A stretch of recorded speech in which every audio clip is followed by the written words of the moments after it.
Pulitzer Prize-winning investigative journalist James Wall. Please welcome Edward Snowden. I'm going to kick things off with... Olá, eu sou Edgar Marcondes e estou aqui no Web Summit, a maior conferência do mundo de inovação e tecnologia.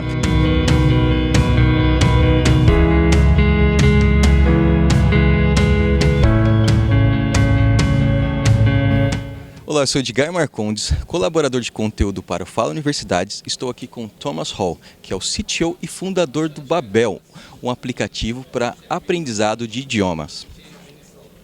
First of all, I would like to thank you for the interview for the Fala Universidades, and I would like to ask about how important is Brazilian marketing and how does it differ from the other markets, and what's your strategy for students and university students, and what's represented then on your market and the use of your app, please? So we started 2008, so we're a pretty old company already, but still a startup. And what we've seen since the launch, that we've had quite some success worldwide. So whether that's from Germany, France, Italy, but over the US. And Brazil has always been one of the most interesting markets for us, because there is a lot of demand of like very easy to use products. So a lot of people in Brazil want to learn like English. That's the main language, but there is other demand to learn French, Italian, German as well. And so from the beginning that has been super important to us, because what we found out is it's important for us to deliver a solution that works easily and that everybody can use, and that seemed to be fit really well in Brazil.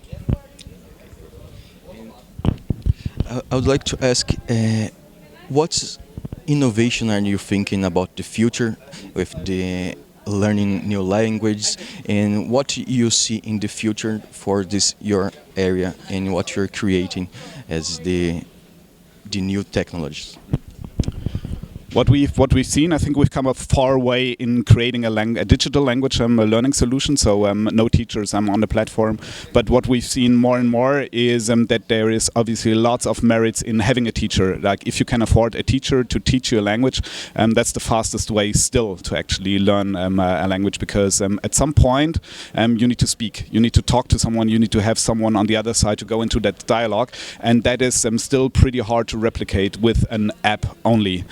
Yes, you can talk, you can do crazy things around pronunciation. A lot of technology with NLP made that possible in the recent years, but still a lot of the nuances, dialects, people speaking fast, going slow, having like a different tone of voice, usually then is the point where people get messed up. And what we see for the future for us is to bring all the different methods together, whether that's having a teacher, whether that's reading a book, whether that's watching television, Netflix shows. All of the people that are learning languages are using one of those methods. Most are using multiple ones, but there is no real integration between them. So you might start with a Netflix movie, but then you're missing the vocabulary, then you start. So it's like a pretty fragmented world, and we see Babbel and the future for Babbel very much in bringing all of that together to have one integrated solution that is really specific to a learner's need. I would like to share with the students that are creating their own startups.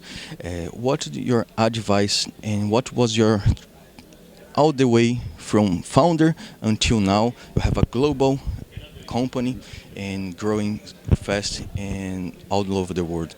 And what you could share with those students as an advisor, as a mentor, for them to start their own startup, and you can share a bit of your story since you begin.